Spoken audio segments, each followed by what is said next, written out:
जाने दीजिए, जिसकी मर्जी आएगी जाना चाहेगा, जिसकी मर्जी आएगी नहीं जाना चाहेगा। मैं तो अध्यक्ष जी से कहूंगा कि एक दिन जरूर रखें मान्य सदस्यों के लिए कि प्रयागराज में जाकर के आस्था की डुबकी लगा ले। बहुत सारे सदस्य इसका इंतजार करें और ऐसे बहुत सारे सदस्य इसका इंतजार करें और जाना चाहिए, क्योंकि देश आ रहा है, दुनिया आ रही है। आप मुझे बताइए, आज 56 करोड़ से भी श्रद्धालुओं ने अब तक वहां पे आस्था की डुबकी लगाई है।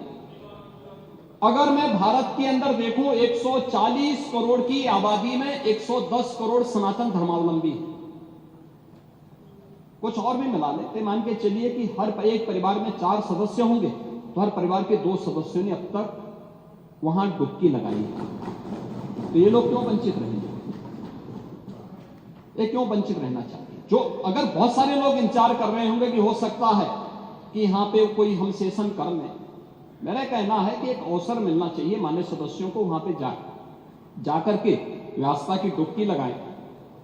महोदय, इसके बारे में बहुत सारे दुष्प्रचार किए गए और बहुत सारी चीजें, उन पर मैं भी उसी पे मैं चर्चा करूंगा। लेकिन मैं इससे पहले महाकुंभ के आयोजन के बारे में जो व्यवस्थाएं बनाई गई और मैं उसकी तुलना भी करना चाहूंगा कि कैसे वहां पर उस आयोजन के साथ हमारी सरकार को जुड़ने का अवसर मिला और पिछली सरकारों के समय क्या हुआ था। अब आप लॉजिस्टिक की ही बात करते हैं महोदय, मैं जो भी चीजें वहां कुंभ के आयोजन के साथ जुड़ी, 2013 के साथ अगर हम जोड़ें इसको, 2013 में प्रयागराज कुंभ के साथ देखें, 2013 में आयोजन था 55 दिन का और 2025 के महाकुंभ में आयोजन है 45 दिन का। आयोजन की तिथि न मैं तय करता हूं न सरकार तय करती है, ये हमारी धार्मिक व्यवस्था का एक हिस्सा है और उसके अनुसार जो मुहूर्त होंगे उस मुहूर्त के अनुसार ये आयोजन तय होते हैं। ये पौष पूर्णिमा से और महाशिवरात्रि के बीच का आयोजन कुंभ के आयोजन के लिए होता है। यही आयोजन इस पूरी उसके साथ जुड़ता है। मेले की अवधि 55 दिन थी 2013 में और इस बार यह अवधि है 45 दिन की। 2013 में कुल जो क्षेत्रफल था यह 1936 हेक्टेयर का था,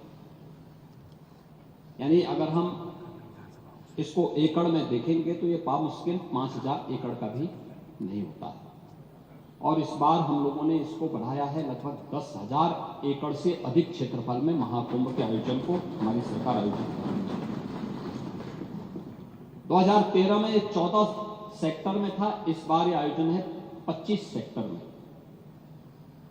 पार्किंग का स्पेस जो आपके पास था उस समय कुल 635 हेक्टेयर में आप लोगों ने पार्किंग की सुविधा दी थी और इस बार हम लोगों ने पार्किंग की सुविधा दी है 1850 हेक्टेयर में, केवल पार्किंग की सुविधा दी, यानी 4000 यानी 5000 एकड़ से अधिक क्षेत्रफल में केवल पार्किंग की सुविधा दी है। 2013 में प्रयागराज सिटी के अंदर हमारे पास एक अवसर होता है कि इस प्रकार के आयोजन सिटी के एक निश्चित डेवलपमेंट के प्लान को भी आगे बढ़ाए।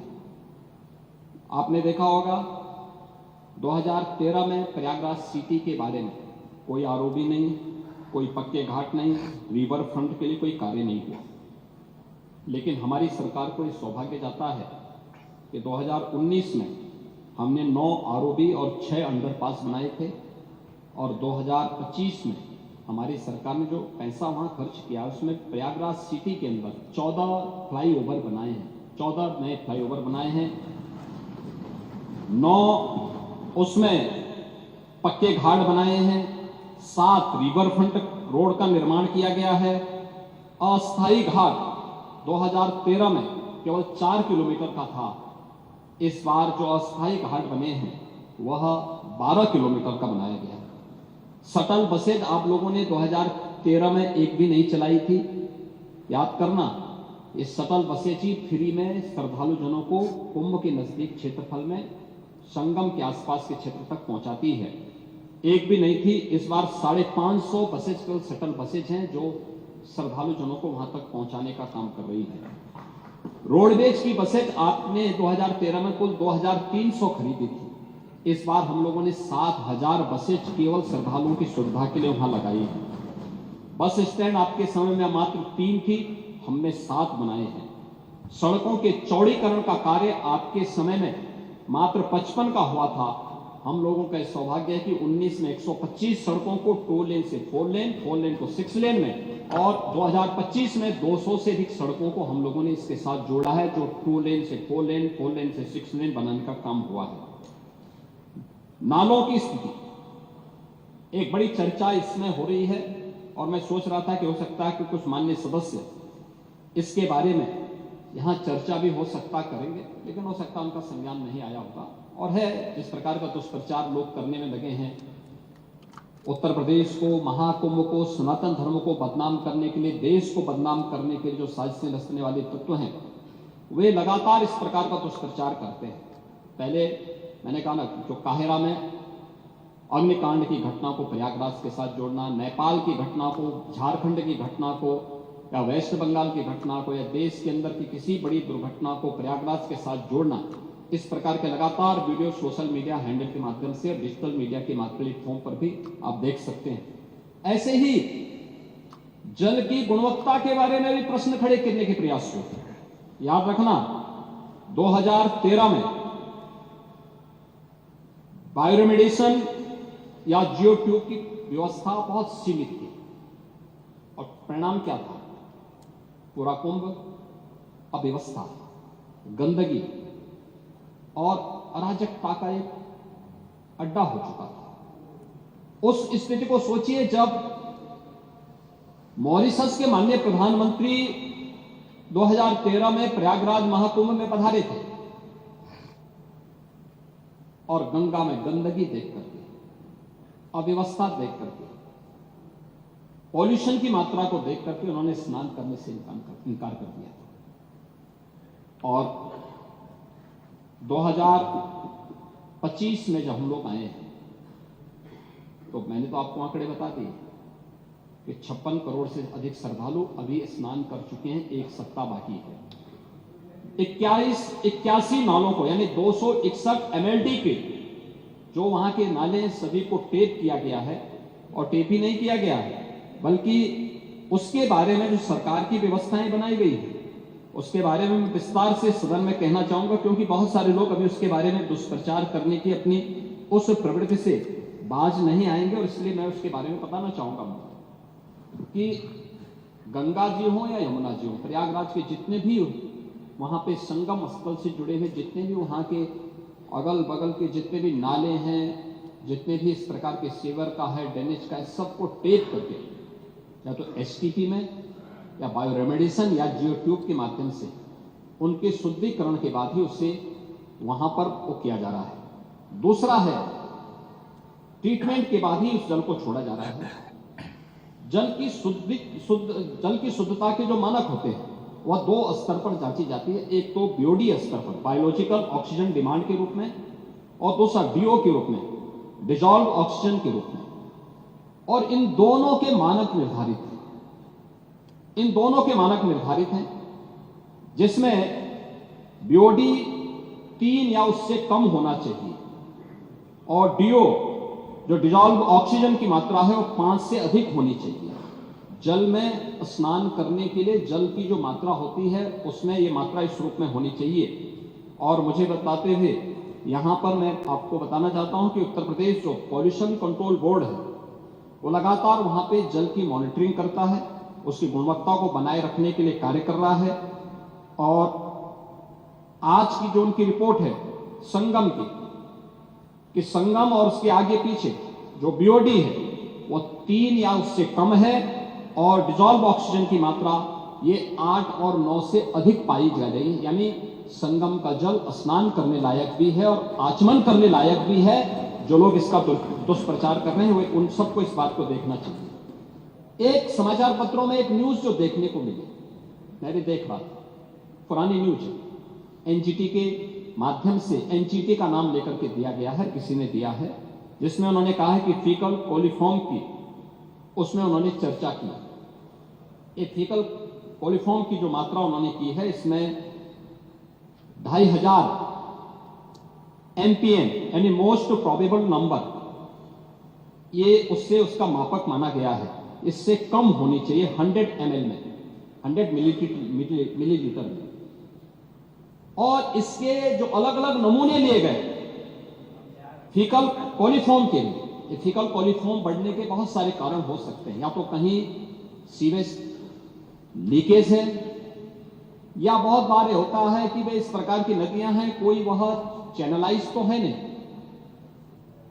भैंस है, गाय है या अन्य जानवर उसमें आते हैं, नहाते हैं, उसके कारण भी, उनके गोबर आदि के कारण भी इसकी मात्रा तेजी के साथ बढ़ती है।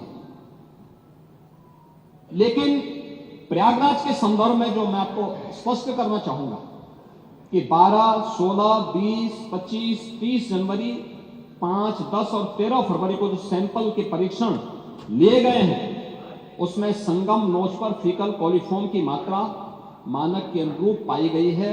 ये Uttar Pradesh pollution control board का है, जो 2500 MPN प्रति 100 ml से ये कम पाई गई है। इसका मतलब जो दुष्प्रचार कर रहे हैं केवल कुंभ महाकुंभ को बदनाम करने की साजिश का हिस्सा है। और केंद्रीय प्रदूषण नियंत्रण बोर्ड ने भी, जिनके नाम पर खबर है, उन्होंने भी 12, 13 एवं 15 जनवरी की रिपोर्ट में इसकी मात्रा को 2000 या उससे कम पाया, यानी 2500 से कम ही पाया है। यह भी इसमें मैं आपको स्पष्ट करना चाहता हूं। और महोदय, मैं इसीलिए कहना चाहूंगा कि ये जो नकारात्मक सोच है, दुष्प्रचार के माध्यम से महाकुंभ को बदनाम करने की साजिश का जो हिस्सा है, ये उन करोड़ों लोगों की आस्था के साथ खिलवाड़ है। और किसी जाति, मत और मजहब से जुड़े हुई संख्या भी नहीं है, और किसी वर्ग का भी नहीं है। इसमें गांव में एक सामान्य नागरिक भी आ रहा है, देश का बड़ा उद्योगपति भी आ रहा है, देश की महामहिम राष्ट्रपति भी आए, महामहिम उपराष्ट्रपति भी आए, माननीय प्रधानमंत्री जी भी आए, केंद्रीय मंत्रीगण आए हैं, स्पीकर साहब आए हैं लोकसभा के। हर, यानी देश और दुनिया की हर सेलिब्रिटी वहां प्रयागराज आ रही है। उच्चतम न्यायालय के माननीय न्यायाधीश हो या हाईकोर्ट, तमाम उच्च न्यायालयों के माननीय न्यायाधीशों की संख्या, समाज का हर तबका प्रयागराज के लिए उमड़ रहा है, हर व्यक्ति आ रहा है। और क्या प्रचार करना बुरा था क्या? क्या हमें उत्तर प्रदेश की किसी उपलब्धि को, उत्तर प्रदेश की किसी आयोजन को देश और दुनिया के सामने नहीं ले जाना है क्या? आपने प्रत्येक स्नान के समय वहां देखा होगा किस प्रकार की स्थितियां थी। श्रद्धालु हो या फिर पर्यटक हो, देशी हो या विदेशी पर्यटक हो, जो एक बार कुंभ में डुबकी लगाया और भूरी भूरी प्रशंसा किया, व्यवस्था की प्रशंसा किया, जल की प्रशंसा किया, आयोजन की प्रशंसा किया, एकात्मता की प्रशंसा किया। कौन भेदभाव हुआ? कौन तुष्टीकरण हुआ? कौन सा तुष्टीकरण है? कौन सा तुष्टीकरण इसमें है? ये तुष्टीकरण नहीं, ये 56 करोड़ लोगों के आने का संतुष्टीकरण है, भारत के संतुष्टीकरण है, दुनिया का संतुष्टीकरण है। ये बातें इस बात को एहसास कराती हैं कि भारत की ताकत का एहसास दुनिया कर रही है, और उत्तर प्रदेश की ताकत का एहसास पूरा भारत कर रहा है कि हाँ, उत्तर प्रदेश इतने बड़े आयोजन को कर सकता है। इस आयोजन के साथ जुड़ने का सौभाग्य उत्तर प्रदेश वासियों को प्राप्त हो रहा है, और उत्तर प्रदेश में भी केवल प्रयागराज इस आयोजन को कर सकता है। यह सौभाग्य उत्तर प्रदेश के अंदर प्राप्त हुआ है। मुझे अभी पिछले सप्ताह वाराणसी जाने का अवसर भी प्राप्त हुआ, और वाराणसी मैंने देखा पिछले 1.5 महीने से लाखों की संख्या में श्रद्धालु आ रहा, लेकिन वाराणसी वासी भी खुश हैं। अरे साहब, देश भर से लोग आ रहे हैं, काशी में वर्ष भर से लोग आते हैं, लेकिन लाखों की संख्या में हर दिन हो, मुख्य मुख्य आयोजनों में होते थे, लेकिन लाखों की संख्या में अभिभूत होकर के जा रहा है। उत्तर प्रदेश के बारे में एक नई धारणा लेकर जा रहा है। लगातार लोग आ रहे हैं। अयोध्या धाम में वही स्थिति है। लोग बड़ी संख्या में आ रहे हैं, बड़ी श्रद्धा भाव के साथ अयोध्या के साथ जुड़ रहे हैं। और अयोध्या के साथ जुड़ रहे हैं तो आध्यात्मिक रूप से पुण्य के भागीदार भी बन रहे हैं, लेकिन साथ साथ यहां पर आर्थिक समृद्धि का द्वार भी खोल रहे हैं। आप मुझे बताइए कि जो स्थानीय स्तर पर आ रहा होगा तो ठीक है, हमने भंडारे के आयोजन किए। पांडे जी, मैं एक बात बताना चाहूंगा। आपकी माननीय सदस्य कह रहे थे कि लोग भूखे रहे। ये हिंदुस्तान है। सनातन धर्म के आयोजन में कोई भूखों नहीं रहता, कोई भूखों नहीं रहता। हम मां अन्नपूर्णा की पूजा करते हैं और इसीलिए पूजा करते हैं कि वह हमें इतनी सामर्थ्य दे कि हम दूसरों को भी खिला सकें। और यही हुआ है। प्रयागराज महाकुंभ में जो आया वो भूखों नहीं गया है। वाराणसी में सेवा चल रही है, अयोध्या में सेवा चल रही है, प्रयागराज में सेवा चल रही है। और प्रयागराज, अयोध्या, काशी, इन तीनों ने अतिथि देवो भव का जो सबसे उत्तम उदाहरण हो सकता है वह भी प्रस्तुत किया है। लेकिन जो लोग दुष्प्रचार कर रहे हैं उनकी इस नकारात्मक राजनीति से वे अपना नुकसान पहुंचा रहे हैं। वे प्रदेश का हित नहीं कर रहे हैं, देश का हित भी नहीं कर रहे हैं। ये जो जनता जनार्दन संतुष्टिकरण के मार्ग से आगे बढ़ चुकी है वह इस नकारात्मक राजनीति को पसंद करने को तैयार नहीं है। तमाम दुष्प्रचार के बावजूद भी जनता मानने को तैयार नहीं है। आप देख रहे होंगे व्यवस्था करने में हमें कठिनाई हो रही है। लाइन लगी है, लोग, हर व्यक्ति आना चाहता है और उन सबका हम स्वागत भी करेंगे। हम व्यवस्थाएं दे रहे हैं, हर प्रकार का प्रयास कर रहे हैं अपने स्तर पर। लेकिन आप दूसरों को उपदेश दे रहे हैं लेकिन चुपचाप स्नान करके चले आ रहे हैं। ये बड़ी विडंबना वाली स्थिति है। और अच्छा होता पूरे समाजवादी परिवार को लेके गए होते, आगे पीछे चच्चों को भी लेके चले गए होते, तो कम से कम 2013 में तो मैं उनकी मजबूरी मान सकता था। कम से कम 2025 में तो करवा करके पुणे के भागीदार बना देते। लेकिन आपने आज भी उनको पुणे का भागीदार बनने से वंचित कर दिया। देखिए, भतीजे चले गए, चच्चू फिर वही कर ठगा अपने हैं। नहीं, आप चलिए ना, एक दिन चच्चू को लेके जाइए, पानी जी आप आज जाइए, मल्होत्रा जी को भी लेके जाइए। आगे पीछे लोग चलेंगे, आपके साथ जाएंगे, बड़ी शोभा है। हाँ, ठीक है, अच्छा, बहुत सुंदर। नहीं होना चाहिए। आप जाएंगे तो आप बहुत सारी चीजें, आप बहुत सारी अच्छी चीजें वहां देख करके भी आएंगे और आप वहां बताएंगे भी। महोदय, कुंभ की मेले की व्यवस्था के लिए केंद्र और राज्य सरकार ने, यानी जो डबल इंजन की सरकार है, इसने कुल 7,500 के आसपास रुपया खर्च किया है। इसमें कुंभ के आयोजन के लिए कुल 1500 करोड़ खर्च हुए हैं। शेष प्रयागराज और उसके आसपास के इंफ्रास्ट्रक्चर में 9 रेलवे स्टेशन के सुंदरीकरण हुए हैं, उसका विस्तार हुआ है, उसमें होल्डिंग एरिया बनाए गए हैं। प्रयागराज का जो सिविल टर्मिनल है उसका विस्तारीकरण हुआ है। जहां पर पहले केवल 2 एरोड्रम थे, आज वहां पर 6 ऐसे एरोड्रम बनाए गए हैं जिसके माध्यम से आप 6 एरोप्लेन को एक साथ वहां पे खड़ा कर सकते हैं। और पार्किंग का काफी स्पेस दिया है।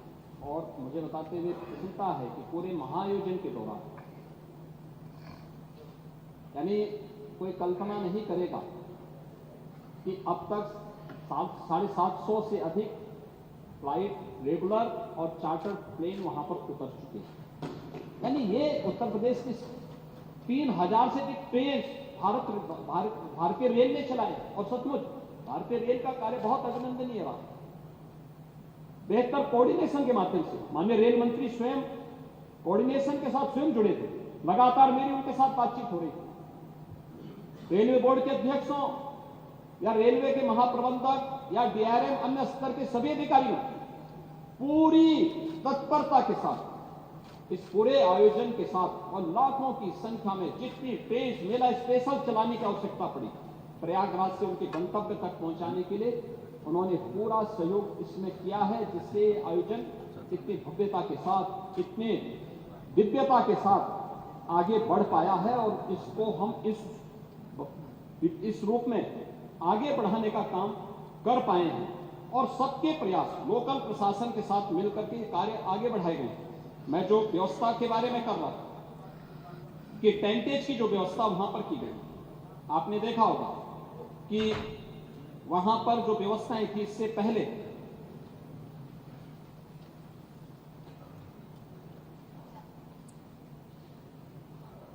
डेढ़ लाख से अधिक टेंट, 1.5 लाख से अधिक शौचालय, लगभग 500 किलोमीटर के चेकर्ड प्लेट, 30 पांटून ब्रिज, 2000 से अधिक चेंजिंग रूम, 67,000 बिजली के पोल और street light, 125 ambulance, 7 river ambulance, 1 air ambulance,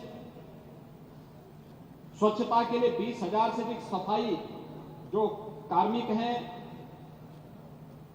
ये सभी वहां पर लगाए गए हैं। टॉयलेट की सफाई की मॉनिटरिंग के लिए यहां पे गंगा दूत 2,500 गंगा दूत लगाए गए हैं। घाट प्रबंधन के लिए भी सहयोग करने के लिए 5,000 कुंभ सेवा मित्र लगाए गए हैं। 10,000 अन्य कर्मचारियों को भी इस पूरी व्यवस्था के साथ जोड़ा गया है और लगभग पूरी व्यवस्था में सुरक्षा के लिए, यातायात प्रबंधन के लिए उत्तर प्रदेश सरकार के 75,000 से अधिक पुलिस अधिकारी, प्रशासनिक अधिकारी, कार्मिक, पुलिस कार्मिक और अन्य लोगों को इस पूरी व्यवस्था के साथ वहां पे जोड़ा गया है। 2700 से अधिक सीसीटीवी कैमरे, 20 ड्रोन कैमरे और 6 लाख वाहन पार्किंग की व्यवस्था, जो मैंने आपको बताया कि 5,000 एकड़ से अधिक क्षेत्रफल में हमने केवल पार्किंग की व्यवस्था की। इसके अलावा शुद्ध पेयजल की आपूर्ति के लिए 1250 किलोमीटर की पाइपलाइन भी वहां बिछाई गई। इसके अलावा अन्य तमाम प्रकार के कार्यक्रम, फायर सेफ्टी का हो, जल पुलिस का एक नया बेड़ा एसडीआरएफ के माध्यम से जल पुलिस को वहां पे प्राप्त हुआ है, जहां पे कुंभ के आयोजन के दौरान कोई भी ऐसी दुर्घटना को रोकने के लिए कार्य हो सके। सिंगल यूज प्लास्टिक को वहां पे रोकने का पूरा प्रयास किया गया है और अन्य तमाम प्रकार के आयोजन के साथ ही कुंभ आयोजन में पहली बार आर्टिफिशियल इंटेलिजेंस का चैटबॉट का भी प्रयोग किया गया है, जिसके माध्यम से कुंभ सहायक चैटबॉट 11 भाषाओं में संवाद की एक सुविधा भी उपलब्ध करवाई गई, जिसका आप इस सदन में विरोध कर रहे हैं। कुंभ में कितना लोकप्रिय है उसके बारे में अभी मैं इसके बारे में बताऊंगा। और गूगल के साथ एमओयू हुआ है, जिसमें सेक्टर के रास्ते हों या सांस्कृतिक कार्यक्रमों का पता लगाने, इन सब की सुविधा भी वहां पर की गई है। इसके साथ ही क्यूआर कोड जारी किए गए हैं, किसी को कोई परेशानी होती है तो उसके माध्यम से वह अपने गंतव्य तक पहुंचने में सफल हो सके, इसके लिए ये व्यवस्था भी दी गई है। और डिजिटल एक्सपीरियंस सेंटर भी बनाया गया, महाकुंभ से जुड़े हुए एक डिजिटल कुंभ एक्सपीरियंस सेंटर को भी वहां तैयार किया गया है। अस्पतालों में 6,000 बेड्स की व्यवस्था की गई है। 360 बेड का मेला कुंभ स्थल पर और 25-25 बेड के 2 नए अस्पताल भी अरेल और जोशी में, 20-20 बेड के 2 अस्पताल और 10-10 बेड के अतिरिक्त अस्पतालों की स्थापना भी वहां पर की गई है। 3,000 विशेष ट्रेन भारतीय रेल ने चलाए हैं, जिसके माध्यम से 13,000 से अधिक उनके फेरे प्रयागराज कुंभ की दृष्टि से वहां पर किए गए हैं और उनके साथ साथ 10 स्थानों पर होर्डिंग एरिया भी उन सभी क्षेत्रों में बनाने के कार्य वहां पर किए गए हैं। ये सभी आयोजन वहां पर किए गए हैं।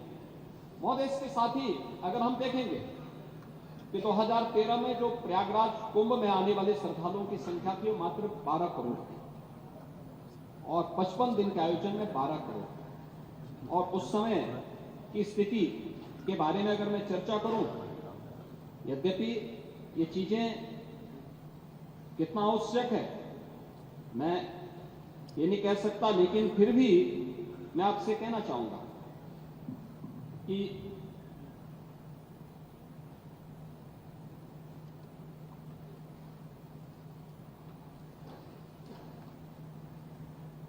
दो 2013 का आयोजन, उस समय की स्थिति क्या थी?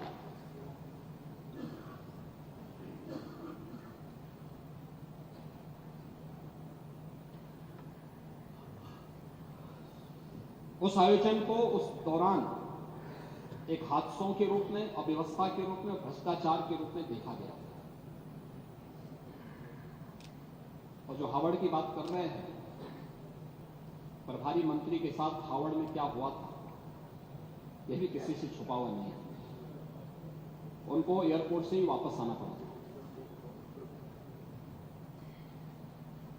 उस समय जो बयान आए थे समाजवादी पार्टी के, उस समय उनके बयान आए थे, जो तत्कालीन सीएम ने बयान दिए थे। इन्होंने एक तो उस समय की तत्कालीन सरकार के रेल मंत्री पर आरोप प्रत्यारोप लगाने प्रारंभ किए। फिर ये भी कहा था, हम सभी जानते हैं कि घटना किसकी चूक से हुई। उस समय एक बड़ी आग अग्निकांड की घटना भी घटित हुई, वो अभी किसी से छुपी हुई नहीं। महोदय, केक ने भी अपनी रिपोर्ट दी थी 2013 को। उन्होंने कहा था, केक ने, कि श्रद्धालु कुंभ मेले में आस्था की डुबकी लगा रहे थे, तब कुंभ मेला प्रशासन भ्रष्टाचार में डूबा हुआ था। 2014 में जो केक की रिपोर्ट आई थी 2013 के कुंभ की, मैं उसकी चर्चा कर रहा हूं। रिपोर्ट में बताया गया कि तत्कालीन उत्तर प्रदेश सरकार ने केंद्र सरकार की ओर से दिए गए फंड से भी पूरा मेला संपन्न कर दिया, जबकि अखिलेश सरकार को आयोजन पर 70% धनराशि खर्च करनी थी। अपने स्तर पर भी उनको खर्च करनी थी, अपना पैसा नहीं खर्च किया। 13 के कुंभ में इन्हें 1141 करोड़ 63 लाख रुपए केंद्र सरकार के खर्च हुए और वहीं मात्र 10 करोड़ 57 लाख रुपए राज्य सरकार ने खर्च किए। यानी पैसा ही नहीं दिया, आयोजन के लिए पैसा ही नहीं दिया। मेला शुरू होने तक 59% कार्य और 19% आपूर्ति कार्य ही, यानी आपूर्ति कार्य पूरे ही नहीं हुए। मेला प्रशासन ने 8.272 करोड़ रुपए से 2 घाटों का निर्माण कराया, जो कुंभ मेले के काम से संबंधित थे ही नहीं। 111 निर्माण कार्यों में से 81 में तकनीकी स्वीकृति नहीं ली गई। सड़क चौड़ीकरण करने का काम 57 करोड़ 41 लाख रुपए और उनकी मरम्मत में 46 करोड़ 68 लाख रुपए बिना काम का परीक्षण किए ही दे दिए गए और 9 करोड़ 1 लाख की सामग्री बिना जरूरत के खरीदी गई। मोबिलाइजेशन और मशीनरी के एडवांस भुगतान के अलावा 23 ठेकेदारों को 4 करोड़ 65 लाख रुपए सुरक्षित एडवांस देकर अनुचित लाभ पहुंचाया गया। ट्रैक्टर की लॉग बुक की जांच में पाया गया कि एक ट्रैक्टर एक ही समय में 2 स्थानों पर कार्य कर रहा था। 30 मजदूर एक ही समय में 2 स्थानों पर कार्य में दिखाए गए। ट्रैक्टरों की आपूर्ति के अनुबंध में सभी टैक्स शामिल थे। इसके बावजूद 2 ठेकेदारों को सेवा कर का अलग से भुगतान किया गया। शौचालयों की कमी होने की वजह से एक दिन में औसतन 900 लोगों ने एक शौचालय का इस्तेमाल किया। कई स्थानों पर देखा गया कि पुरुष और महिला शौचालयों के बीच विभाजन दीवार भी नहीं थी। 50% कल्पवासियों को बीपीएल कार्ड उपलब्ध कराए गए। उनको भी राशन कार्ड तब मिले जब मेला की 4 पावन तिथियां बीत चुकी थी। उन्हें कम दरों पर खाद्य सामग्री उपलब्ध नहीं हो सकी। पेयजल के लिए लगाए गए नलों में हर हफ्ते पानी के नमूने ले जाने थे। 201 में से महज 6 नलकूपों में सिर्फ 6 नलों में ही नमूने ले गए। स्नान घाटों पर कपड़े बदलने के लिए कोई चेंजिंग रूम नहीं था, चेंजिंग रूम नहीं बनाए गए थे। कई पेंटून पुलों पर रेत, जल पुलिस और एम्बुलेंस की व्यवस्था भी नहीं थी। देखने मेले में सड़क चौड़ी करने और सड़क की मरम्मत से लेकर घाटों के निर्माण का भीड़ के नियंत्रण करने के लिए बैरिकेडिंग करने के काम में भी भ्रष्टाचार पाया। यह है 2013 की व्यवस्था। और जो लोग स्वयं दुर्व्यवस्था के लिए जाने जा रहे थे, उन लोगों ने कैसे इस पूरे आयोजन को बदनाम करने के लिए किया है, और मैं उसके बारे में भी आगे भी बताऊंगा। महोदय, ये हिमालयन इंस्टीट्यूट है प्रयागराज, उन्होंने कुंभ मेले की व्यवस्था के बारे में 3 महत्वपूर्ण बातों की ओर इस बार ध्यान आकर्षित किया है। जो बातें उन्होंने कही हैं कि आज प्रत्येक भारतीय के मानस पटल पर एक अनोखी जागृति आई है, और यह जागृति परम उदात्त और आध्यात्मिक सत्य के बोध से कुंभ में आ रहे हैं। किंतु हम लोग ऐसी विशालता और भव्यता हमें नहीं दिखाई दी। अनंत विविधताओं को अपने में समेटे हुए यह कुंभ मेला अपने आप में अद्वितीय है। इस मेले में सभी राष्ट्रों, धर्मों और विचारधाराओं वाले लोग भाग ले रहे हैं और लाभान्वित हो रहे हैं। यह मेला प्रगति के पथ पर अग्रसर महान भारत देश की आध्यात्मिक संपत्ति और उसकी सर्वांगीण संस्कृति सभ्यता की आराधना स्वरूप है। दूसरा, उन्होंने कहा, समूचे विश्व के आध्यात्मिक जिज्ञासु तथा सामान्य मानव समाज कुंभ मेले के प्रति जागरूक हो गया है। यह कुंभ मेला भारत के अगाध आध्यात्मिक परंपराओं के मूल स्रोत दर्शित करता है और प्रदर्शित करता है कि अनोखी विधि विश्व की अनेक विचारधाराओं को नेतृत्व कर रही है। तीसरा, उन्होंने कहा कि कुंभ मेले का ऐसा रूप देने में कितना प्रयत्न करना पड़ा होगा, कितने संसाधन जुटाने पड़े होंगे, कितनी बुद्धिबल, धन, जनशक्ति, विशेष रूप से उच्च स्तरीय नेतृत्व शक्ति का संचय और सदुपयोग किया गया होगा। इसका अनुमान कुंभ मेले में प्रवेश करके ही हो जाता है। कुंभ मेले की सफलता की इस चोटी पर पहुंचाने के लिए सरकार के शीर्षस्थ पद पर विराजमान समस्त अधिकारी और प्रशंसा के धन्यवाद के पात्र हैं। इस महान पर्व को विश्व के मानचित्र पर सदा के लिए सर्वोच्च पद पर आसीन करने के लिए आप सबका हम सत नमन और आभार व्यक्त करते हैं। हिमालयन इंस्टीट्यूट ये पत्र जारी करता है अपने यहाँ से।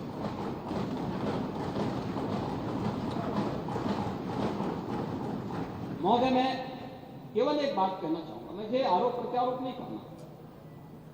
जो लोग इस बात की चर्चा करते हैं कि हजारों लोग 29 के भगदड़ का शिकार हुए, उनको 1954 के कुंभ को भी देखना चाहिए। 1954 800 से अधिक श्रद्धालुओं की मौत हुई थी, और यह दुर्भाग्यपूर्ण घटना तब हुई थी जब तत्कालीन प्रधानमंत्री और तत्कालीन महामहिम राष्ट्रपति एक दिन पहले इस महाकुंभ में भागीदार बने। 1976, 1974 और 1986 के कुंभ के आयोजन में सैकड़ों लोगों की मौत हुई। तो आज हमें आईना दिखाने का काम कर रहे हैं। वे लोग आज इस महाआयोजन पर प्रश्न खड़ा कर रहे हैं। महोदय, वीआईपी कल्चर की बात वो करते हैं जो मुंह पे चांदी का चम्मच लेकर के ही पैदा हुए, जीवन भर जिन्होंने वीआईपी सुविधा ली। अगर थोड़ी सी वीआईपी सुविधा इधर उधर नहीं कि जमीन आसमान को एक कर लेते हैं। वे प्रयागराज महाकुंभ में वीआईपी कल्चर अगर कुंभ में होता तो आप मुझे बताइए 56 करोड़ लोग इन 38 दिनों में, इन 37-38 दिनों में क्या त्रिवेणी में आस्था की पावन डुबकी लगा पाते? समाजवादी पार्टी के माननीय सदस्य का यह कहना कि अमृत स्नान नहीं हुआ है या मुहूर्त के अनुसार नहीं हुआ है, अच्छी बात है कि अब आप मुहूर्त भी देखने लग गए। ये अच्छी बात है कि आप लोग मुहूर्त देखने लग गए, लेकिन सच्चाई ये है कि मौनी अमावस्या के दिन जब एक दुर्भाग्यपूर्ण घटना घटी तो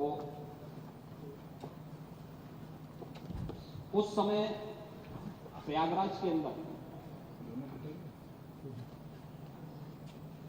मेला क्षेत्र में ही 5 करोड़ से अधिक श्रद्धालु थे। प्रयागराज सिटी पूरी तरह पैक थी। जिस सिटी की क्षमता ही 25 करोड़ जनसंख्या को अपने अंदर समाहित करने की हो, वहां अगर 25 लाख की जनसंख्या को अपने अंदर समाहित करने की हो, अगर वहां 2 करोड़ लोग आएंगे तो थोड़ा सुविधा तो हो। और ये 2 करोड़ लोग प्रयागराज सिटी और उसके अगल बगल के क्षेत्र में थे। सरकार ने 24 घंटे पहले से इस प्रकार की व्यवस्था भी दी थी। एक दिन पहले ही जौनपुर, मिर्जापुर, भदोई, चित्रकूट, महोबा, फतेहपुर, कौशाम्बी, प्रतापगढ़, इन सभी जनपदों में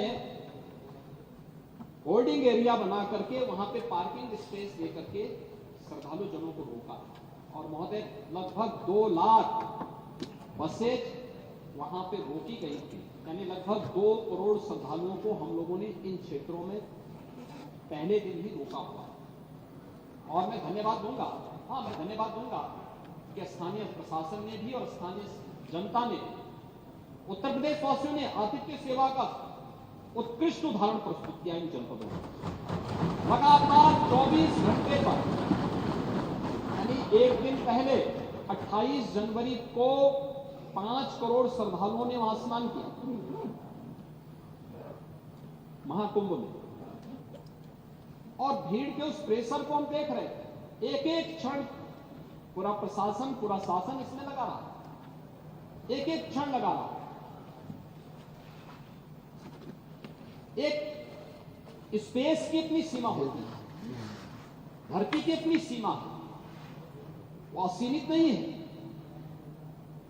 आरोप प्रत्यारोप लग सकते हैं। और इसीलिए 28 तारीख को, 28 जनवरी की सायकाल को ही हम लोगों ने इन जनपदों में होल्डिंग एरिया बना करके उन्हें रोकने का कार्य किया था कि आप यहां पे रुकेंगे। और मैं अभिनंदन करूंगा उन सभी श्रद्धालु जनों का, उन पूज्यसंतों का, जिन्होंने उसमें प्रशासन और शासन की व्यवस्था में भरपूर सहयोग किया। 24 घंटे वे सभी श्रद्धालु वहां रुके रहे और किसी ने भी उतावलापन नहीं दिखाया। बहुत शांतिपूर्ण तरीके से वे लोग वहां रहे। 29 की रात्रि में दुर्भाग्यपूर्ण घटना घटित होती है। 1:10 से लेकर 1:30 बजे के बीच में घटना घटित होती है, जब संगम नोच के पास अचानक अत्यधिक प्रेशर होने के बाद बैरिकेड्स टूटती हैं और बहुत सारे श्रद्धालु उस एरिया में आते हैं जहां पे एक प्रकार का होल्डिंग एरिया जो था वहां घुस जाते हैं। वहां पहले से बैठे हुए श्रद्धालुओं के ऊपर वे अचानक गिरते हैं और उसके बाद पर एक दुर्भाग्यपूर्ण घटना फिर वहां घटना घटित होती है, जिसमें 30 श्रद्धालु, जिसमें 66 श्रद्धालु उसकी चपेट में आए थे, जिन्हें तत्काल हॉस्पिटल पहुंचाया गया, जिसमें से 30 श्रद्धालुओं की मौत हुई। 36 श्रद्धालु, जिनमें 36 श्रद्धालु वहां पे स्थानीय मेडिकल कॉलेज में भर्ती किए गए। 30 में से 29 की पहचान हुई। उनके परिवारजनों ने बकायदा, क्योंकि कोई इस आयोजन के साथ जुड़ता है तो एक परंपरा होती है, लोगों की अपनी आस्था होती है। वो लोग ये मानते हैं, वो कहते हैं साहब पोस्टमार्टम मत करिए, घटना घटित हो गई है, हमारे साथ केवल एक हम पंचनामा बनाना चाहते हैं। उनकी रजामंदी की और ये जो भी कार्य हुआ है मजिस्ट्रेट के सामने